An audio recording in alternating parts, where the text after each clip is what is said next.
Hello everyone, it's Heidi from flutterbyheidi.co.uk. I'm Heidi Smith, I'm an independent Stampin' Up demonstrator based in the United Kingdom, and today I'm using the wonderful Whimsy and Wonder Suite to make this great Christmas themed gift box. Love this paper, it's really pretty colours, so it's lovely subtle colours, so polished pink, blushing bride, mossy meadow, mint macaron and misty moonlight, and some iridescent sparkle, which you can see on the snowflake one there.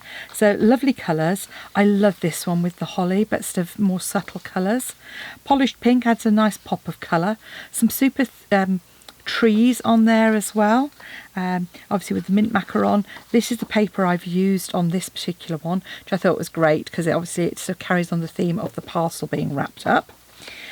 Super iridescent stripes and the reverses, and then the lovely baubles, and that's the paper I'm going to use for this one, but some misty moonlight trees on the background. So that's the paper I'm using.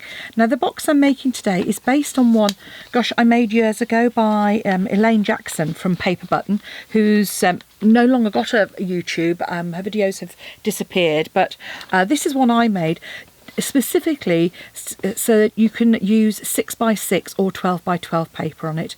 So you can see here that lovely thing about this box is this kind of curved edge on the top. I think she called it a wash box, and I seem to recall she used magnets to close it.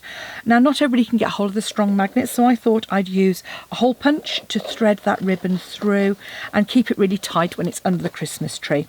But the lovely thing about this is it just pops open. You can see there a really big box, and it's got this lovely sort of finish on the top that's really smooth, which I thought was just great. And then I've made a little tag that would go on that as well, using the wonderful Whimsy and Wonder trees as well. So making the box today, you're going to need 2 sheets of A4 cardstock. I have worked it out in inches, and I'll pop the inches measurements on my blog, so do pop along there if you need those.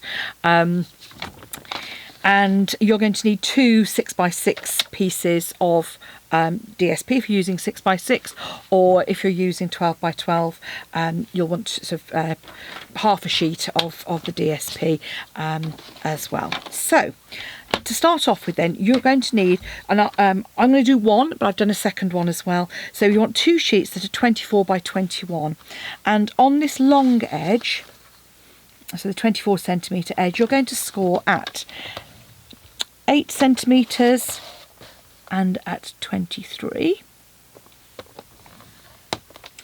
and then flip it so the little score line is at the bottom, and score the short at 8 again, at 19 and at 20 centimetres, and then move it back to 15 centimetres, and you're going to just score to this first score line only. You see, just across there on that score line. Turn it through 90 degrees, and you're going to score at 4 centimetres just down to the second score line. Now, if you're nervous at all about doing that, then you can always just mark it on that score line at 4 centimetres. And that is our scoring done. So we're going to reinforce the top crease and then back again, like so. And we're going to take our scoring tool, take your pick, and you're going to come down from this 4 centimetre mark to the corner of this top section.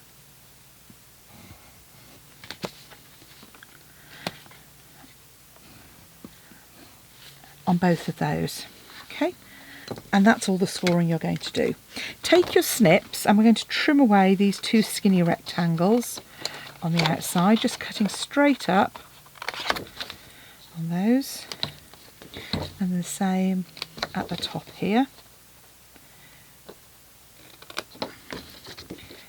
and then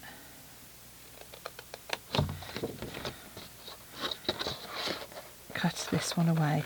And when you reinforce the score lines, it doesn't matter if you do, but try not to reinforce this one, because this is really just for this section here that it's mainly needed, but it's also as a guideline for us in a moment for adding our DSP. and then cut straight up to the score line.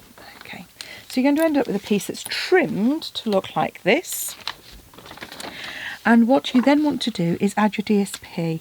Now the DSP, it's just under 6 inches, so it is actually 14.8 wide, and it's then 11.5 tall, and you'll see it goes over that score line at the top. And the reason for that is obviously to make it, I'm just using my Seal Plus. So this is a 3D project, so either wet glue or Stampin' or Seal Plus. And just to help me with that bottom edge, I'm just going to put a little glue on the bottom to make sure I get it. That's just to help me get it lined up properly, because you don't want to get that wrong, because it's a really sort of snug fit. So this DSP is going to go on this panel here, and it just fits literally just inside those score lines. And you see it comes to the top here. Then just run your Seal Plus across the top and fold that down, and that gives that lovely finish on the top there. Okay, we're going to reinforce these creases, these score lines here on the corner. This is the kind of tricky one. They're going to come down, and this one here. Okay, and then just reinforce that one on the side. So now what we want to do is actually add that one, add this to our other piece, because this is going to be our bit that's going to fold down, but we're going to create the rest of our box. So I've done one already. So absolutely identical. You want two pieces exactly the same. And you're going to then just join them on this score, on these two tabs. So again, oh, my Seal Plus has run out. Have I got a refill handy? Probably not.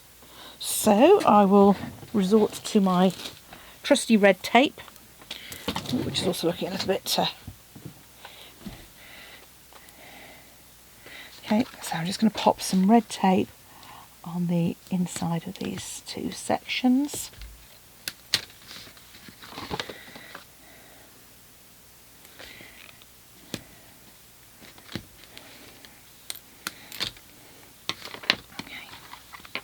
So let's do this one first.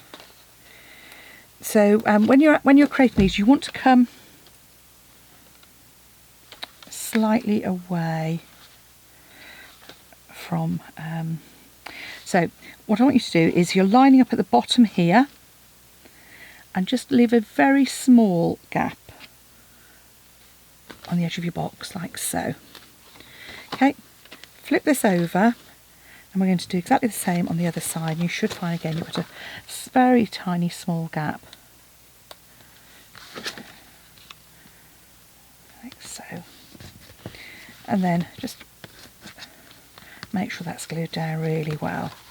And you'll see our box is starting to take shape. So at this point we're going to fold over, and as typical, I forgot to put the glue up to the top edge on that one. Okay, so I should have put it all the way up on that second bit. So I'm just going to add my piece of adhesive here. Otherwise we're going to have not going to get much of a box. So best laid plans and all that. Okay, right. So this, if I just to show you without gluing. So we're going to glue the base of our box, but I wouldn't necessarily glue it at this point, because you might want to keep it flat until you want to use it. So that's what we're doing. So you'll see this just rolls together, and it creates quite a nice little dome shape. Our outer corners now are where we're going to use our punch. So I'm just using a standard hole punch, and I'm coming in about, well, probably about an inch. You want to keep it fairly close to the bottom, And with mine, I have got a little mark on it that shows you where the centre line of that punch is, which helps. So I'm kind of coming in. You see, they're about sort of a centimetre off the bottom point. So again, lining it up here and punch. You see there? And the beauty of that is it opens up on those, but you get a nice strong hole punch. Now you could reinforce those, particularly with the tailored tag dies that we've got. Decide which is going to be your front edge. That's the one that's going to go over the top, and that's where you're going to have your fold. And on the bottom here, just pop a piece of tape, either now or for when you want to use it later. If you're going to put something heavy in, then you'll probably want to add another strip of adhesive, either to the smaller flaps or further in on this, just to make sure that the bottom doesn't drop out as you gift it. So I shall just put another one in here, ready for when I want to use it. So all that remains is for us to thread our ribbon through. So I'm using this lovely Blushing Bride. So I'm just going to measure around my box,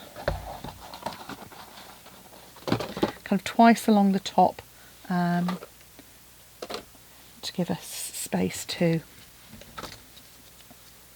tie a bow. I just use a pin just to keep my ribbon from untangling, because otherwise it creates a whole load of mess.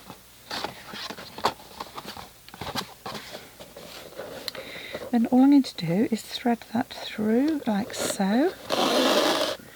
Now if you wanted to use magnets, what you would need to do is attach one underneath this flap and another one on here. So you'd want to put some DSP over to cover those up if you wanted to. But I know not everybody can use magnets for sort of pacemakers and things. So and I rather like that when you've got a present you can kind of open it as well. So all I'm going to do is just give that a really nice tight tie, create my bow, and there we have our pretty box ready for gifting, whether it's polished pink or mint macaron, but a bit of Blushing Bride ribbon on the top, and then you can just add your tag to the front there, pop it in the top or pop it inside. But either way, I think they'd make great gift boxes to make a gift that little bit extra special. Thanks for watching. Come back and see me again soon. Bye for now.